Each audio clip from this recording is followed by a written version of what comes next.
There are too many games coming out now, Chad. Hello, everyone. Welcome to today's stream.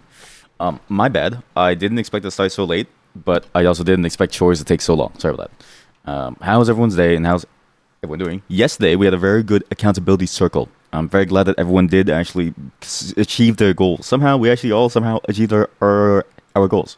Today, I've got a lot of interesting things for you. One, there's a demo of a game I've been waiting for a very long time that's now out. Two, I've actually been getting a shit ton of wishlist emails because all the games I've been waiting for otherwise from the but like not as demos, but like I'm waiting for the full releases. They've also been coming out. There are actually too many games releasing at the moment, and I don't really know what to do. I thought I could maybe make some time for playing certain things, and maybe I could finish some things in time, but I couldn't do it. So we had to finish some games, and we need to make some more time for these lists because Halloween is fast approaching. Month of October is basically our version of Fear Fest where we only play horror games, and that whole time is when we play like a mostly curated selection of horror games with a mostly consistent schedule. Usually every year, Halloween time is the most consistent time that I have, but this year it might be a little bit more complicated due to some different things happening in my life.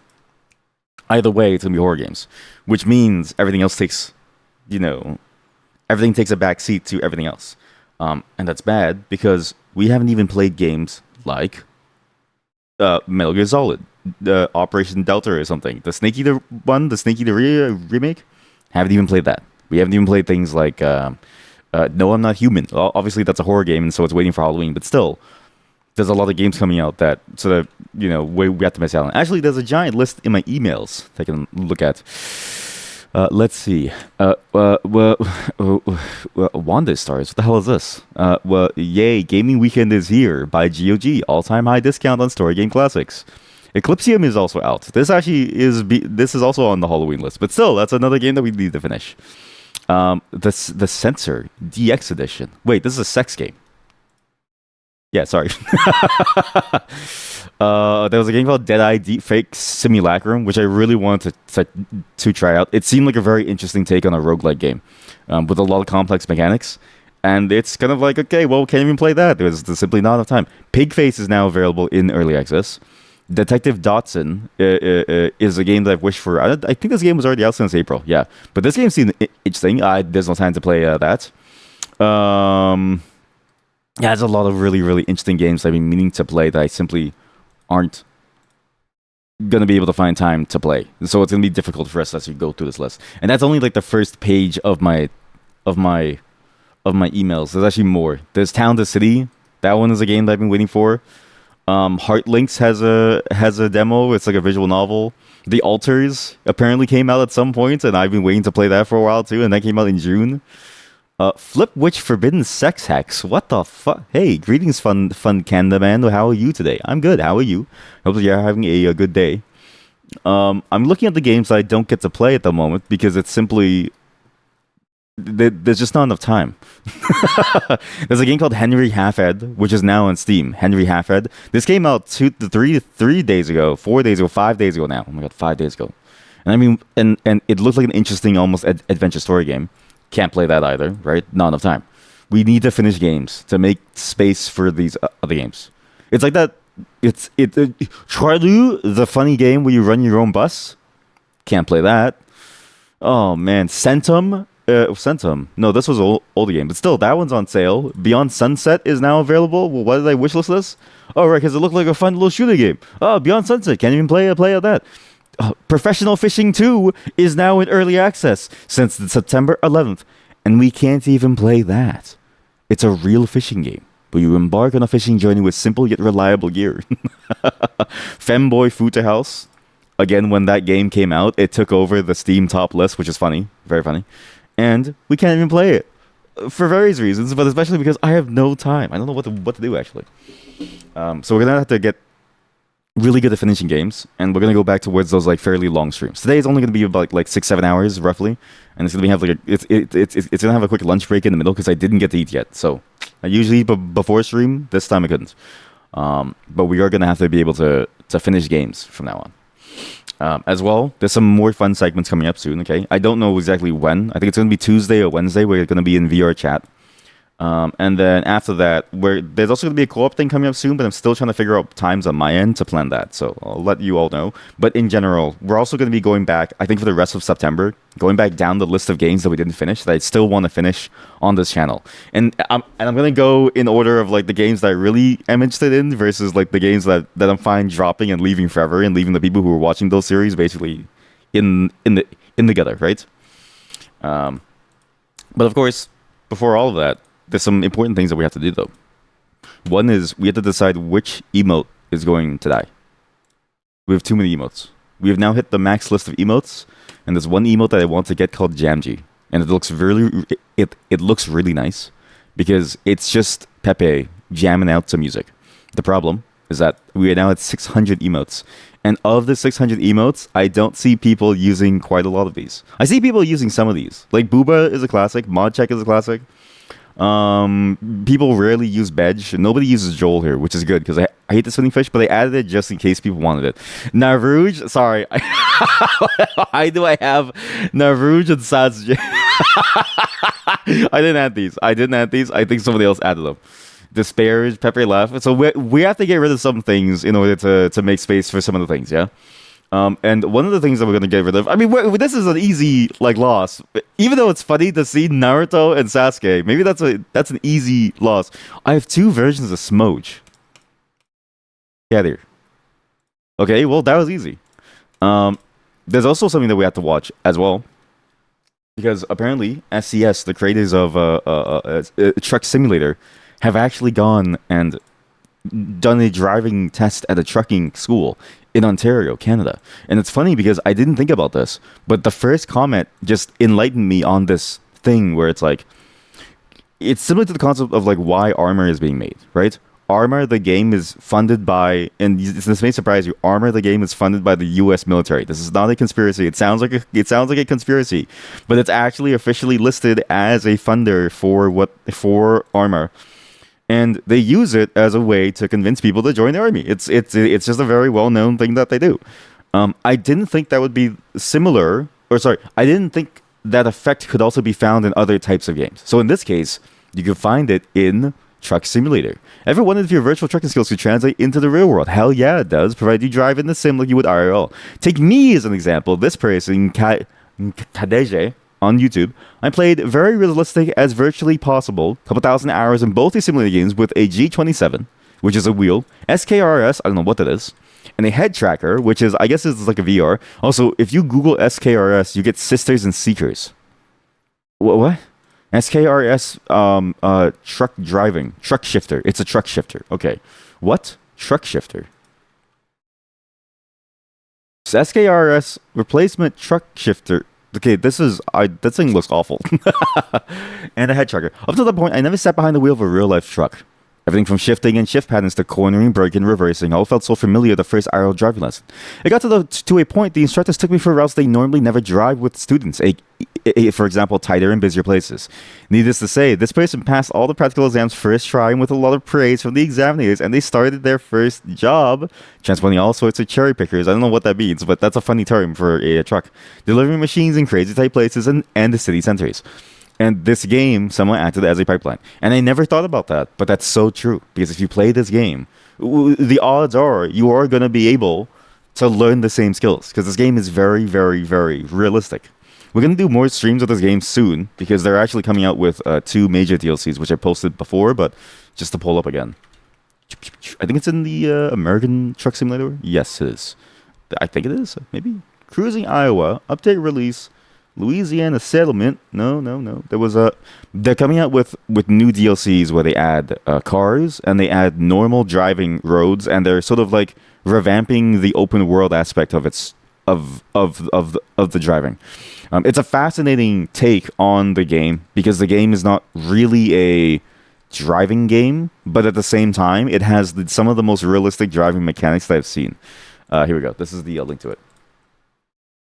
So if you think of it in that light, I think it's going to be a very interesting time for the game. And I think of the times to get into the game, this is the easier way to get into it, because while trucks are very complicated and they're similar to cars, they're not similar enough that you can get, enough like there's too like, even if they're similar to cars, there's still too much friction to the experience for most car drivers. That this DLC I think is going to be a great way for people to get into the game proper and like try driving out within the game initially. I would argue in many ways that maybe they like one of these cars shouldn't be DLC, and maybe just maybe, well, at least one of the cars should just be available for you at all times because this gives someone like a nice slow on ramp into what the game's mechanics are. But either way, when this comes out, we're gonna be playing it. Not that the trucking is bad, but that game is very fun to just drive around in. There's something fun about driving around in it, but especially within a truck. But I'm curious to see how the car goes. So they went to Ontario for a real truck academy, which is like it's like the truck academy that everyone goes to, basically. Everyone that I know that does trucking also went to this one as well. But I think we have a few now. I swear we have like quite a few trucking academies within Ontario. Trucking schools. We have like a bunch now. We have Empire, we have Trontario, we have A1. I remember seeing a couple of A1 things. Metro, Prime, we have Pine Valley, Passion, Classic, Canadian. I like how Canadian truck training is like, that's a very lofty name to have. You have Toronto Truck Driving School. That one must be hell because Toronto is so dense, that must be the hard mode. You have the Caledon, you have the CIS. Yeah, these are kind of hard. But this is sort of like the classic school. And I'm curious to see sort of how far they got into this process. Because even just skimming the video, right, you can sort of see bits and pieces of it. It seems like they went through a full actual course. And they even spoke to the people that were behind the lessons. Which is interesting. And you actually see this. Look, this is the one thing that I saw when I skimmed it before. They even have a virtual setup inside the school. So it's not like a virtual truck driving setup is a crazy high-tech concept. This is just a thing that they already use to teach their truck drivers. I had no clue about this. I knew about this for flight simulators. So I know that when you go to flying schools, they start you out on a flight sim. So now I know two pilots, which is, they're like it's not a lot, and pilots are everywhere. But at the same time, it's like, how often do you get to meet a pilot, and then how often do you get to talk to a pilot, and then how often do you get to become friends with pilots? And now I've got two of them. It's kind of weird, actually.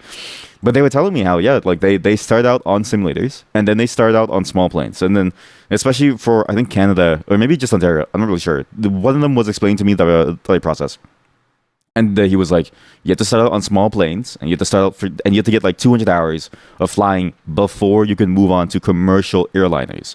And then you move on to commercial airliners as like the co-pilot, but only after 200 hours of flying in general. So it's like you have to fly 200 hours before you even get to take the initial steps towards becoming a commercial airline pilot, which is crazy because those 200 hours are not funded by any school system. It's not like other school curriculums where it can sort of have like where there's like a defined pathway. It's just a series of steps that you have to do to get certified. It's like goals you have to meet versus this is the funnel that you go through in order to end out on the other end, right? And so what they were telling me was that you have to pay your own money on your own time and your own time to do these 200 hours. Also, on top of you doing your normal stuff within life, you also have to pay for the 200 hours worth of flights. Going over and over and over via instructors and eventually going on your own too, because you have to be able to fly on your own. And that's just to become a pilot, let alone an instructor, which has even more requirements.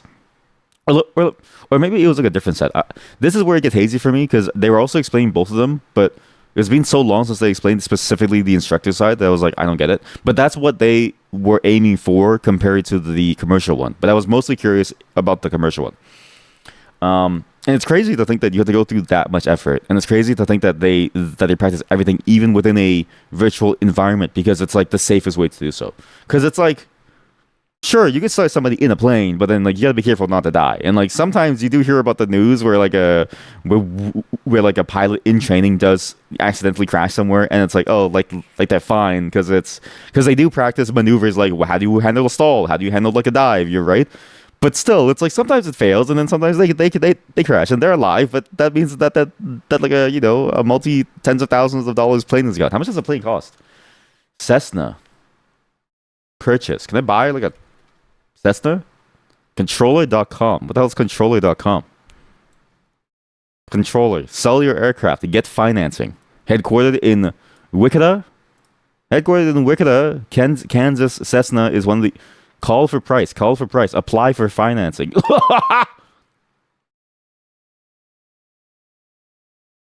Okay, I thought it was like a couple tens of thousands of dollars for planes. I did not know Cessnas go for nearly $1 million. I mean, what that's what? There's no way even the cheap, even a one from 1976 is almost $200,000.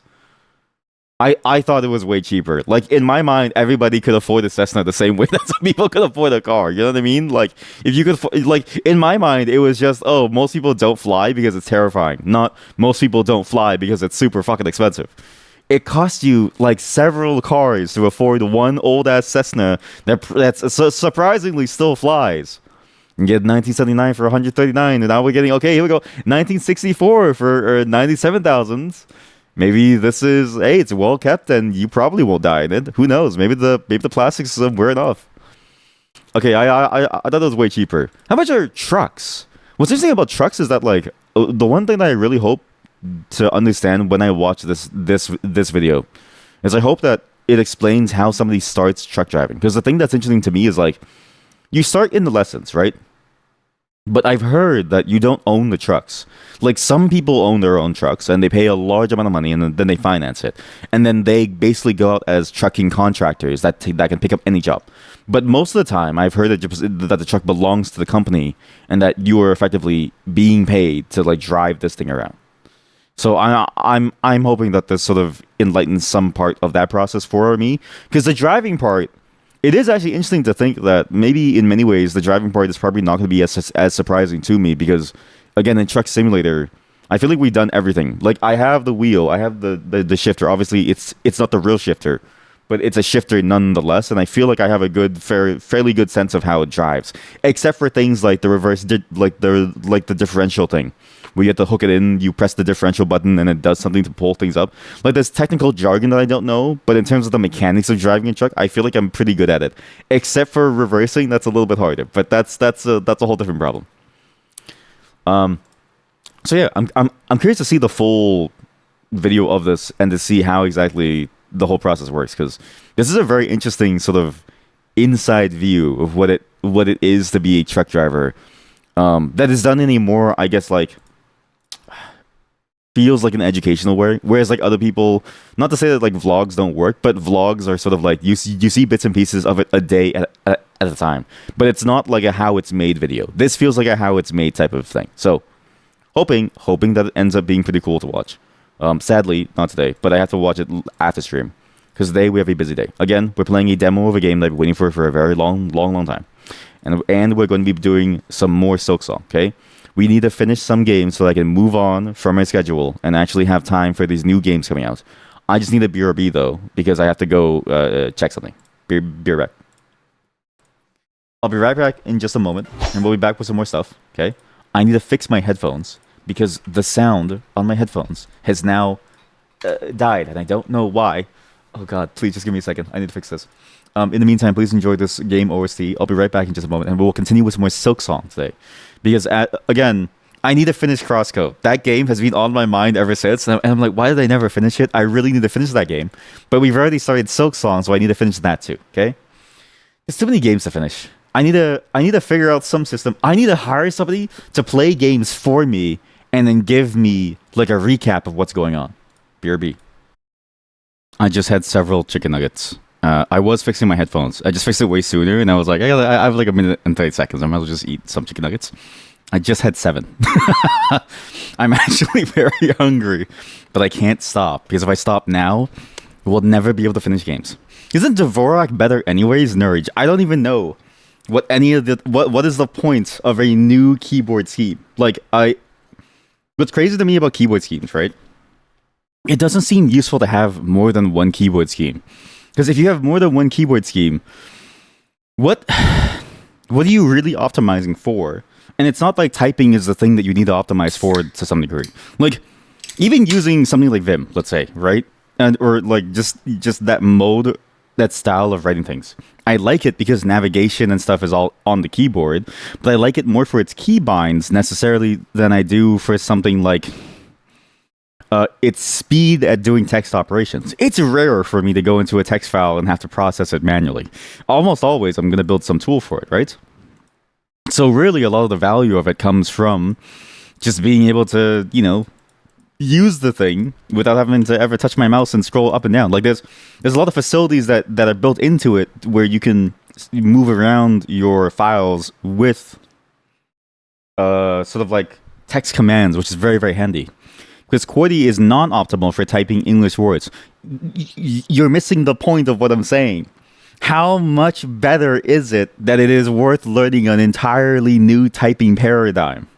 Like, and how much of a blocker is your writing speed compared to whatever it is that you're doing that needs thought? Even somebody that's writing a full-on essay, the majority of the work that's being done is in the thinking process. Like, I say this as a programmer, the majority of what I do is in the thinking process. So like that's the point that I'm talking about, is like it has to be so much better that you would be able to basically do it as if it's second nature. 30% trust. Well, that's the thing, right? It's like, I know that you're memeing, but it's like, I'm not asking for a memey answer, but also like, you are free to meme if you want. But it's like, no one that I've talked to has ever been able to equate it in some form that has made it seem worth it to me to switch to something like Azerty or whatever the other one is. Because it's like, how much am I really gaining versus something like... Because the ideal, right? The ideal typing form is a form where you don't even need to type, and you just think of the substance of it, and it magically appears in front of you, right? Until then, everything has a friction. And no matter what, the cost of that friction is always infinitely more than whatever your thinking process is. Like, until we get to the point where we can type or like where we can create and like output things at the same speed as we think, like it doesn't seem like the benefits of having to spend time to learn a whole new system is necessarily worth it. Like, unless it's like a 10x improvement or like a 100x improvement, like typing with your brain signals, I don't think I would ever bother switching, because it's like at that point, like then it'd be worth it, because then you could literally put to paper words that you can think of in an instant. But otherwise, it's like, what's the point of even bothering to do all this stuff, right? What's the point of making all the stuff? Not to say that we shouldn't be doing this stuff and people shouldn't be trying to like innovate on it. But as like a person who does this stuff and who has to deal with typing very often, if not every single moment of my life, because I don't know why I chose a career that's about typing, it feels like it's just not worth it to switch over. And until somebody gives me like a real honest answer about like how much better it is, to the point where it's like it basically negates and dwarfs the cost of the thinking part of it, then I'd be like, okay, like then I would switch. But until then, it's just malarkey to me. In the same way that other incremental improvements sort of are. It's like, because especially because like most tasks within life, they fall within an acceptable range of like not too bad, not too good. It's like, it's a little annoying to cook on a stove, and you kind of wish you could microwave everything, but it's not so annoying that it'd be worth it to get everything within like a microwave box for like double the price, or even for like even like a 1% larger price, right? It's not that difficult to do so on a stove that you would need a robot to like do it, let's say, right? But if you could get like a robot to do it all for you, and also prepare all the ingredients, and also like the entire pipeline, then yeah, maybe it'd be worth it to go towards an automated solution. But as of now, something like that is within the acceptable range of friction that it doesn't feel like you're gaining much more from an incremental improvement. It's like going from like a 10 FPS monitor to a 30 FPS monitor to a 60 FPS is like a way larger jump. But from 60 FPS to like 120, it's like it's a noticeable jump, but it's not like I'm gonna jump at the thing for the same for like a 2x price. Right? Like, I'm not gonna pay twice as much to go from 60 to 120 FPS or like 144 just because it is marginally better. Either the price has to come down to meet within the standard of the current 60 FPS, or the improvement has to be so insanely good that it'd be worth that price jump, right? So it's like VR, for instance, is worth it for me because you literally cannot get that experience anywhere else. But going from my Valve Index to something like a MetaQuest 3, it's like, and then having to spend another $600 to like to like get that new headset. It's like I don't know if it's worth it. Like the improvement is so marginal that I'm like it's not really worth it at that point to like jump ship yet. You know what I mean? That's how I view typing. That's how I view most things within life. Is most things do not have a good reason to like go to this incremental improvement until it reaches some threshold. Anyways, thank you for listening to my rant on thresholds and this idea of like making things better, worth it, if it's even worth it to go that far. Playing Alabaster Dawn has actually made me want to play Silksong more, not because Silksong is better or worse, and not that Alabaster Dawn is better or worse, but because Alabaster Dawn is probably going to be the Silksong of that genre of games. Like Silksong is the Silksong, and like Hollow Knight is the Silksong of like Metroidvanias, right? Alabaster Dawn and Crosscode to me was like the Silksong and the Hollow Knight of those top-down 2D sort of like isometric action games. Yeah. And then I'm still waiting for the Silksong of FPSs. Today was fun. Alabaster Dawn was fun as a game, but obviously that game is not out yet. But I'm excited. We will finish other games, okay? We will go back and finish games like Crosscode and stuff. Tomorrow I won't be here because I'll be busy doing something for a family and make stuff. But I will be back on Tuesday. I will see you all then. Everyone have a good day today. Have a good night, and we will figure out what's going on in this game next time. What is this message? Holy moly! It's still about keyboards. What's your WPM? This chatter asked this chatter. Not very high. When you train, do you have to 120? Lately, you fucked up like 3 of your fingers, and you haven't done it in a while. Imagine not having fingers. And the test did just show you that you now do 90 to 100. Jesus. It was. What do you like the Cantor keyboard? You hate heavy switches? What? Because it's orthogonal. What?